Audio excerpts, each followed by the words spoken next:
Ton বলতে এসির ওজন বোঝায় না, তাহলে এর অর্থ কি?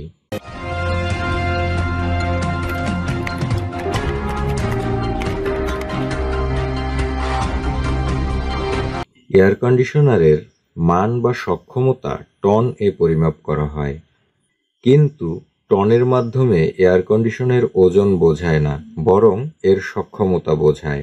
তাই এই পরিমাপ ব্যবহার করা কিছুটা অযৌক্তিক মনে হতে পারে, কারণ ইলেকট্রনিক পণ্যের ক্ষমতা বোঝাতে সাধারণত ওয়াট ব্যবহার করা হয়। এয়ার কন্ডিশনের ক্ষমতা পরিমাপ করতে টনের ব্যবহার কোনো ইচ্ছাকৃত সিদ্ধান্ত নয়। এই পরিমাপ প্রচলনের একটা ঐতিহাসিক পটভূমি রয়েছে।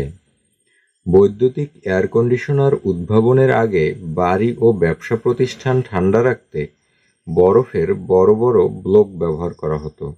বরফ তাপ শোষণ করে ও গরম বাতাসে ধীরে ধীরে গলে যায়। মূলত এই সময় থেকেই ঘর শীতল করার ক্ষমতা পরিমাপ করার একক হিসাবে টনের ব্যবহার প্রচলিত হয়। এই পরিমাপের মাধ্যমে 1 টন বরফ সম্পূর্ণরূপে গলতে যে পরিমাণ তাপ লাগে তা বোঝানো হতো।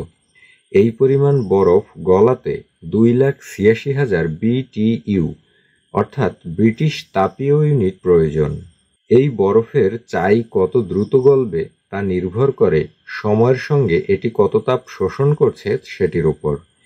এই হিসাবের সঙ্গে সামঞ্জস্য রাখার জন্য এয়ার কন্ডিশনারগুলোর জন্য আদর্শ সময় নির্ধারণ করা হয় 24 ঘন্টা। আদর্শ অবস্থায় 24 ঘন্টায় 1 টন বরফ গলতে প্রতি ঘন্টায় 11,917 BTU তাপ প্রয়োজন। অর্থাৎ 1 টন বরফ 24 ঘন্টায় এই পরিমাণ তাপ শোষণ করে তরলে পরিণত হয়। এয়ার কন্ডিশনারগুলো অনেকটা বরফের গোলকের মতোই কাজ করে। এসি শীতল বাতাস তৈরি করে না, বরং ঘরের ভেতর থেকে তাপ বের করে দেয়।